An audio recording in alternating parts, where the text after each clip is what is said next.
So what do you do with a monster that world hops like a budget Thanos and acts like a nutritional vampire, leeching life and energy from civilizations while smiling through massive bullhorns and pretending to be some divine savior? Simple. You forget about it, at least that's what Doctor Who tends to do. You see, the Nimon weren't just another monster of the week. They were a galactic cancer, parasitic frauds, interdimensional scammers, and yet they were left to rot in a story most people rank somewhere between forgettable filler and so bad it's good. And they didn't just invade, they seduced entire empires. They didn't conquer with armies. They used faith, desperation, and a black hole generator. Civilizations fell, not with a bang, but with Hymettusite-powered hope. They were interstellar frauds with enough power to rival Gallifrey's finest. And what did the show do?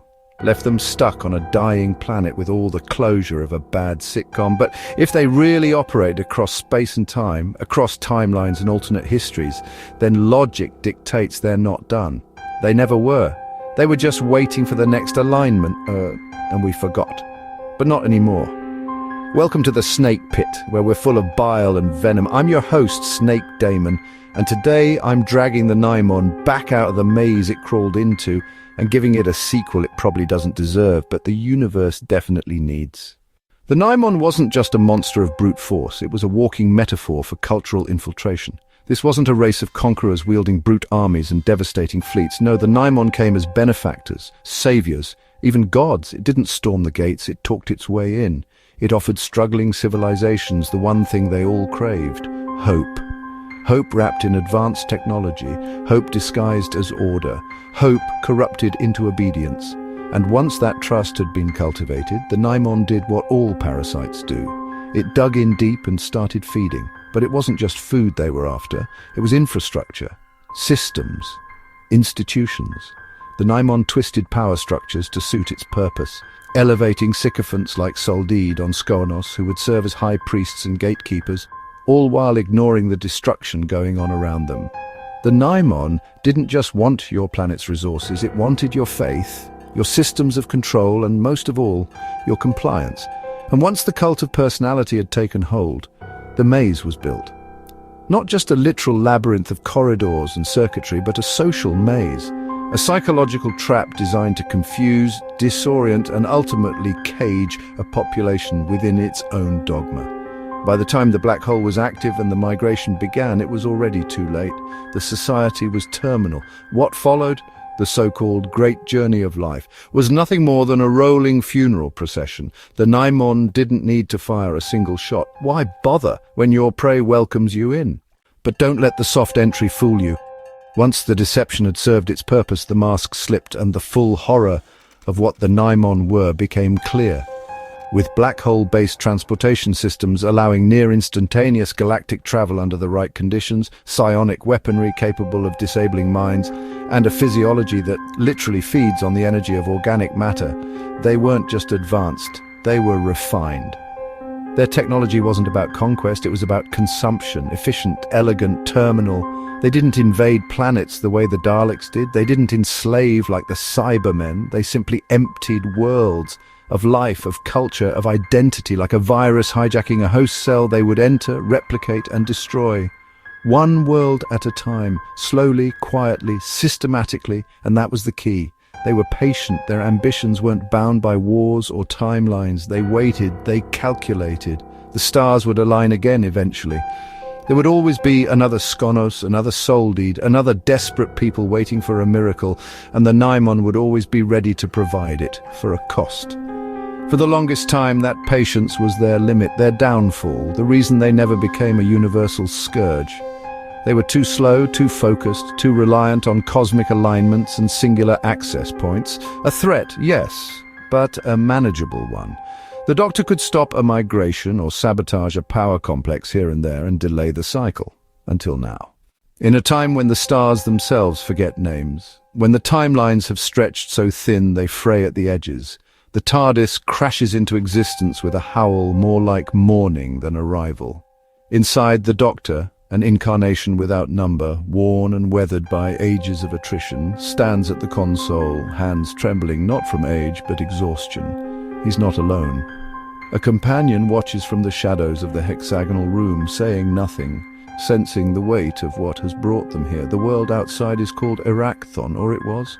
A once gleaming jewel in the galactic charts, now it exists only in ghost code and redacted fragments. No records, no memory, no survivors. A planet forgotten not by neglect but by design. The Doctor suspects the Nimon. The journey across time had traced a breadcrumb trail of systemic planetary collapse. Civilizations stripped bare, their histories excised from the timelines as though scrubbed by something meticulous.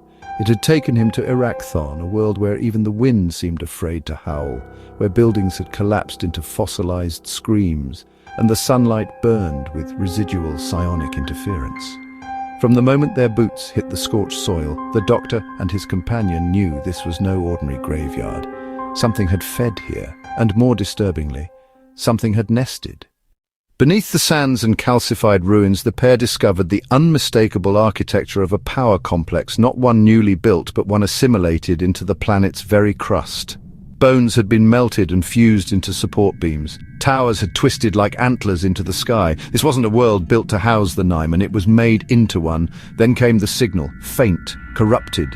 A repeated pulse encoded in ancient Gallifreyan, a desperate warning warped into a summons. It led the Doctor and his companion deeper, through collapsed corridors and gravity-warped chambers until they reached the complex's heart, a sphere of flickering darkness, surrounded by a lattice of psionic circuitry and ossified matter. And at its center, it waited, not a Nimon, not quite. What greeted them was something in transition, its body a shimmering blend of hard light projection and biological sinew, horns arcing with gravitational discharge. Its voice a harmonic resonance that triggered nosebleeds and déjà vu.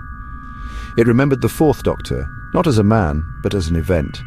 It called the current Doctor interloper, not in anger, but in grim recognition. The truth bled from its lips like oil. The Nimon were no longer nomads, no longer confined by the ritualistic black hole alignments or the necessity of planetary symbiosis. Over centuries, through stolen power, harvested entropy, and devoured technology from long-lost races, they had learned to forge alignments by force, tearing local physics and reweaving it into their migratory paths. They were changing the laws of reality to suit their hunger. Erachthon was the prototype. The Nimon the Doctor now faced was not a scout but a beacon, a living key to awaken the labyrinths hidden across the galaxy power complexes, disguised as temples, monuments, myths. Each dormant, each waiting, each listening. The Doctor's companion begged for them to destroy the beacon immediately, but it was already too late. The signal had been sent. The stars themselves flickered as Nimon capsules phased into local space, slipping between dimensions like eels through gauze. The labyrinth began to quake, its infrastructure reconfiguring as the Nimon attempted to phase in fully, converting Erachthon into a staging ground for conquest. Desperation took the Doctor. He tore through the psychic architecture with Time Lord code, bypassing fail-safes meant for minds long dead. Together with his companion, they fought their way back to the TARDIS, dodging collapsing walkways, unstable gravity wells, and spectral echoes of lives consumed. He rerouted the beacon's energy through the ship's link to the Eye of Harmony, overloading the core of the planet's network in a single act of calculated sabotage. It worked. Almost. The labyrinth imploded, triggering a self-inflicted singularity, sucking the beacon, the capsules, and the surrounding space into a suspended pocket of time. Not destroyed, not erased, caged. But just before the vortex closed, a final signal burst free, echoing through space like the call of a dead god. The great journey of life is not over. Back in the TARDIS, sparks and emergency klaxons filled the air. The ship limped between realities. The Doctor stood over a cracked monitor, watching as thousands of points lit up across the galactic map, signals answering the call. Some moved, some pulsed, others began building. The companion asked the question the Doctor dreaded. How many? He didn't answer. This wasn't a resurgence, it was a revelation. The Nimon weren't done. They had only just begun. This story expands the Nimon mythos beyond their traditional role as one-off villains or cosmic predators, giving them new depth and a terrifying evolution. The Nimon aren't just monsters lurking in the shadows or labyrinths. They've become a galaxy-wide existential threat capable of reshaping reality itself by transforming entire planets into living machines and forcing the very fabric of physics to bend to their will. The Nimon now represent not just physical conquest, but a creeping, inescapable corruption of the universe's natural order.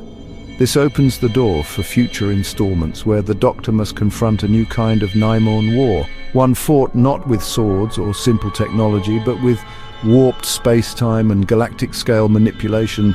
The labyrinth is no longer just a prison or a puzzle. It's a fortress, a beacon and a weapon all rolled into one. It's the next stage in the great journey, and the Doctor's battle is far from over. Thanks for dropping by the Snake Pit, where we thrive on untapped potential and lost opportunities. Don't forget to subscribe and hit that bell, like the video, and leave your opinions in the comments, where, naturally, I won't read them. Until next time, stay venomous.